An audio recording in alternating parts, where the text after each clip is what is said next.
Estamos de volta aqui no nosso canal, agora já se inscreveu aqui? No nosso canal Está Escrito NT, para falar um pouquinho sobre eternidade. E aí, você pensa em eternidade?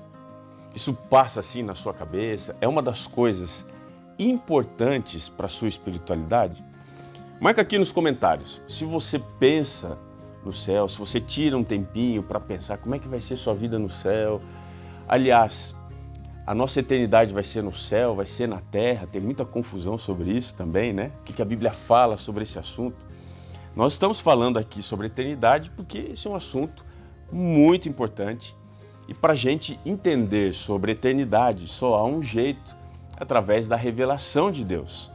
E é por isso que a gente está estudando, está escrito na Bíblia sobre a eternidade para pegar coisas práticas, coisas funcionais que vão acontecer conosco lá no céu. E eu queria hoje dar, assim, prosseguimento no vídeo que a gente teve na última semana, falando aí sobre a eternidade, sobre as divisões, sobre as hierarquias. Você lembra disso? Então vamos dar uma olhadinha aqui. Eu quero retomar Apocalipse 22, quero ler com você aqui o verso 5 e extrair a partir daqui o nosso vídeo sobre a eternidade. Como é que vai ou como é que será a vida daquele que vai estar lá no céu, na eternidade, vai estar com Deus? Vamos ler juntos? Diz assim o texto: Então já não haverá noite, nem precisam eles de luz de candeia, nem da luz do sol, porque o Senhor Deus brilhará sobre eles e reinarão pelos séculos dos séculos. Deixa eu retomar aqui com você. A gente já viu no vídeo passado que ao redor do trono se ajuntará toda a criatura de Deus. As criaturas que são aquelas que foram criadas e não caíram em pecado, e também se ajuntará ali as criaturas redimidas. Então, dentro desse contexto, como é que fica a configuração que a Bíblia apresenta? Nós temos o trono de Deus e os seres mais próximos ao trono de Deus, quem são eles? São os 4 seres viventes. Tem uma visão bastante importante para a gente entender qual é o papel deles, qual é o propósito deles. E para isso, eu queria que você me acompanhasse lá em Ezequiel capítulo 1. Se você pudesse ler depois, com bastante calma, todo esse capítulo, você vai perceber que a descrição, que é bastante rica em detalhes aqui, tem o objetivo de mostrar a função desses seres. Quando você olha aqui a partir do verso 15, diz assim: Vi os seres viventes, e eis que havia uma roda na terra ao lado de cada um deles.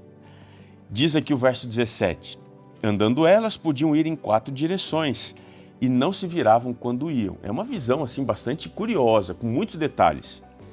E diz o verso 19: Andando os seres viventes, andavam as rodas ao lado deles. Elevando-se eles, também elas se elevavam. Para onde o Espírito queria ir, iam, pois o Espírito os impelia.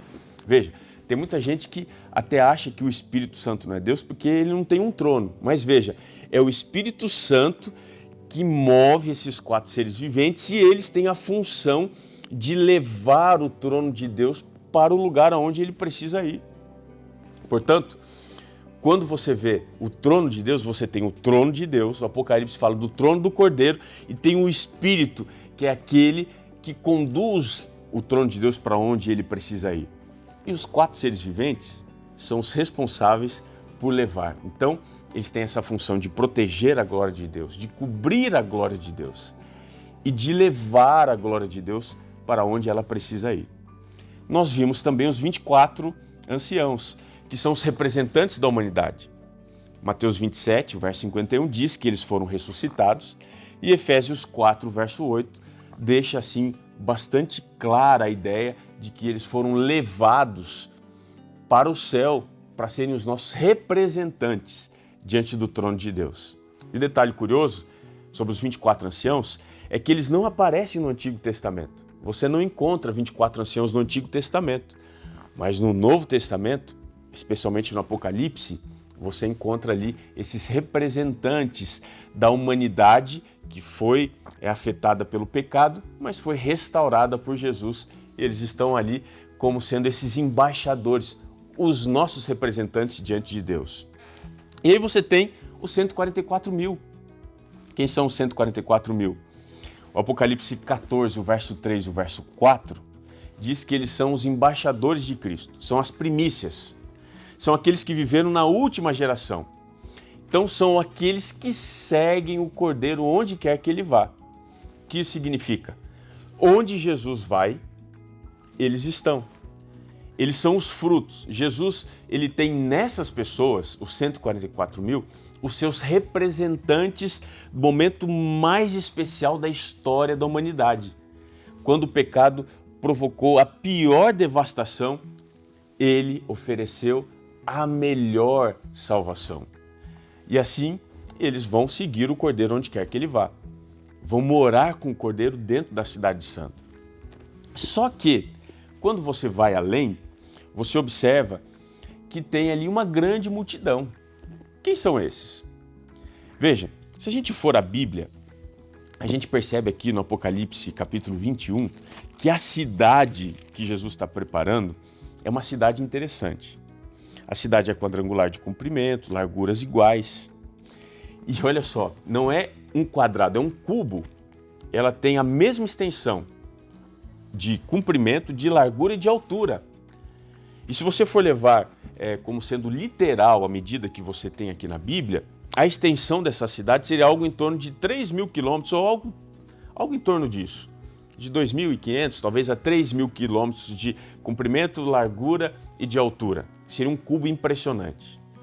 Alguns até dizem que a probabilidade de que essa cidade tenha condição de conter aproximadamente 70 bilhões de pessoas, que seria algo em torno do número de seres humanos, né, que já viveram desde Adão até o último nascido de mulher. O que isso significa? Que lá no céu teria lugar para qualquer pessoa. Você quer ir para o céu? Você quer morar onde Deus mora? Mas e se você não fizer parte lá, por exemplo, dos mais importantes, da hierarquia mais importante do céu, terá algum problema? Então vamos voltar aqui. Apocalipse 22, verso 5 diz que nós reinaremos com Deus pelos séculos dos séculos. Por mais que você não faça parte dos 144 mil, dos 24 anciãos, você vai ser rei. E essa função ela é muito significativa. Por quê? Eu queria mostrar para você, no Antigo Testamento, a razão disso. Lá no livro do profeta Isaías, no capítulo 66. Olha só que interessante. Isaías, capítulo 66. Qual vai ser a nossa função, por exemplo, na eternidade? Se a gente não fizer parte desses grupos especiais. Isaías 66, verso 22 e 23. Diz assim: porque os novos céus e a nova terra que hei de fazer estarão diante de mim, diz o Senhor. Assim há de estar a vossa posteridade e o vosso nome. E o verso 23. E será que de uma festa da lua nova a outra, e de um sábado a outro, virá toda a carne a adorar perante mim, diz o Senhor. Nós seremos reis, nós reinaremos com Cristo para fazer uma coisa. Nós adoraremos o Senhor. Veja, é claro que a gente vai adorar com a nossa vida, com tudo que a gente faz, com tudo que a gente é, mas de uma maneira especial. Diz aqui o texto que no sábado haverá um ajuntamento solene. Toda a carne virá a adorar, ou seja, toda criatura estará diante de Deus para adorar. E na Bíblia há uma distinção entre adoração e louvor. Você sabia disso? Adorar e louvar é a mesma coisa? De acordo com a Bíblia, tem uma diferença. Adoração, de acordo com a Bíblia, é um cântico ou uma exaltação a Deus exatamente daquilo que Ele é. Quem é Deus?